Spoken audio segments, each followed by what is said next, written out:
আজকে আমরা জানবো কোথায় আমরা অ্যামিজ আর বসাবো, কোথায় ওয়াচ আর বসাবো, কোথায় হ্যাভ হ্যাজ বসাবো, বা কোথাও ডু ডাজ, বা কোনো মেন ভার্বে যদি আমরা এস দিয়ে যোগ করে বসাতে চাই কোথাও, যেমন ধরুন কোথায় প্লে বসাবো বা কোথায় প্লেস বসাবো, এটা জানবো।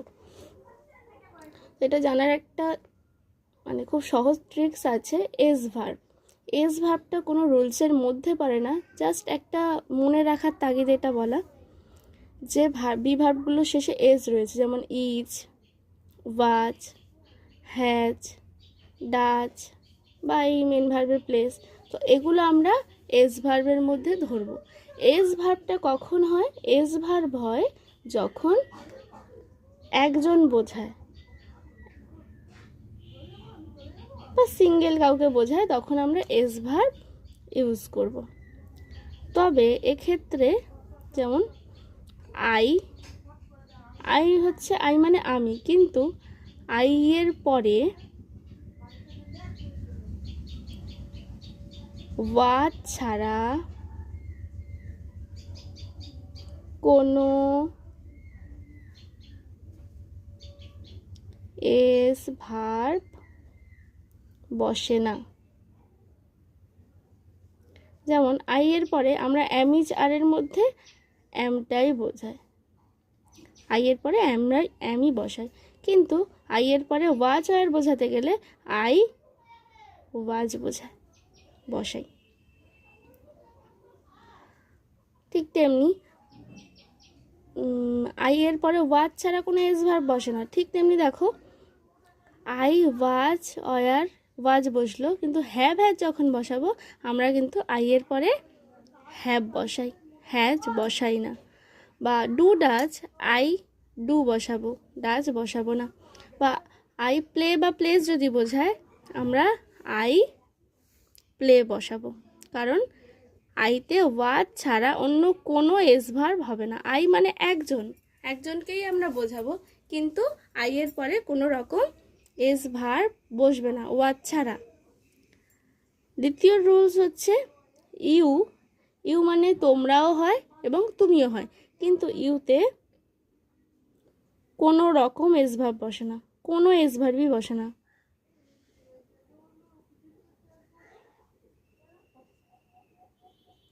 যেমন ইউর পরে আমরা অ্যামিজ আর হলে আর বসাই, ইউ মানে তুমি। এবার ইচ আর আর এর মধ্যে যদি কনফিউশন হয়, তাহলে প্রথমত বলছি আমার তো এস ভার্ব বসছে না এখানে, তো আমরা আরটাই বসাবো,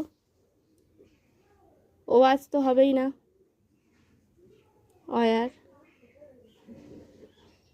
হ্যাজ হবে না, S verb have, you do, does হবে না, এস ভার্ব, বা মেন ভার্ব হলে ইউ প্লেস হবে না, প্লে। এবার আমরা এটা দেখে নেব এটা কিভাবে হচ্ছে। আচ্ছা, আই এর পরে আমরা ডু বসাবো না ডাজ বসাবো? আই এর পরে আমাদের কোনো এস ভার্ব, ওয়াচ ছাড়া কোনো এস ভার্ব আই এর পরে বসে না, তো আমরা ডু বসাবো। আই এর পরে অ্যাম, ইচ, আর এর মধ্যে কি বসাবো? I am. ওয়াচ আর এর মধ্যে ওয়াচ, কারণ আইতে শুধুমাত্র একটাই এস ভার্ব হয়, সেটা হচ্ছে ওয়াচ, এছাড়া আর কোনো এস ভার্ব হবে না। ডু ডাজের মধ্যে বসাবো ডু, হ্যাভ হ্যাজে বসাবো হ্যাভ, এস ভার্ব বসানো যাবে না ওয়াচ ছাড়া কোনো। গো গোজ যদি মেন ভার্ব দিয়ে বোঝানো যায় তাহলে গো হবে না, গোজ হবে, এস ভার্ব বসবে না, গো হবে। প্লে বা প্লেসের মধ্যে প্লে হবে, এস ভার্ব বসবে না। আচ্ছা, উই বলতে কিন্তু আমরা বোঝাচ্ছি, মানে আমরা মানে একজন নয়, দুজনকেই, দুজন বা একজনের বেশি বোঝালে তবে আমরা ইউজ করব। তো উই ডু, একজন থাকলেই এস ভার্ব হয়। উই, আর, ওয়াচ আরের অয়ার,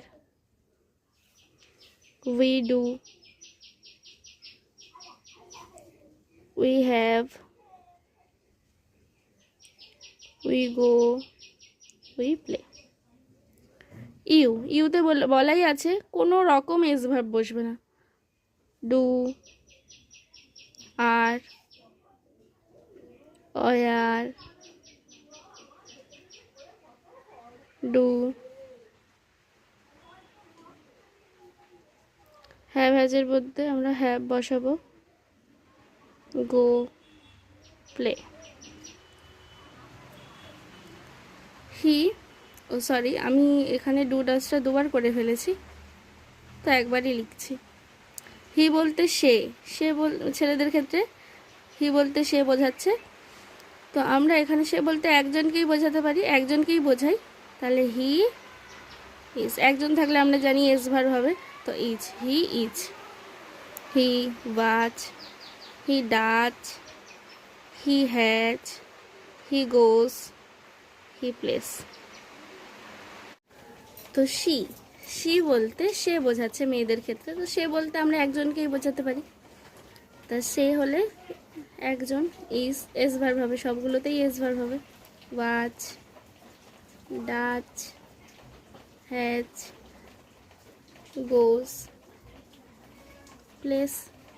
আচ্ছা, ইট হয় মানুষ ছাড়া আমরা যে কোনো কিছুকেই ইট বলতে পারি, মানুষ ছাড়া ইট যে কোনো কিছুকেই বলা যেতে পারে, এবং ইট বলতে এটি বা ইহা বোঝায়, তো একজনই মানে সিঙ্গেল জিনিসই বোঝাচ্ছে। Is, was, does, has, goes, plays. Ram একজনকেই বোঝাচ্ছে, S verb, is, was, does, has, goes, plays. Sita বলতেও একজনকে বোঝাচ্ছে, is, was, does, has, goes, plays. আবার এখানে দেখো রাম অ্যান্ড সীতা একসাথে রয়েছে, রাম এবং সীতা, তাহলে দুজন হলো, একজন নয়, তাহলে রাম অ্যান্ড সীতা। আর এখানে অয়ার, ডু, এস ভার্ব একটাও হবে না, রাম এবং সীতা তো দুজন বোঝাচ্ছে, তো এখানে আমরা এস ভার্ব বসাবো না। Have, go, play. দে মানে তারা, একজন নয়, এখানেও কোনো এস ভার্ব বসাবো না। They are, they were, they do, they have, they go, they play.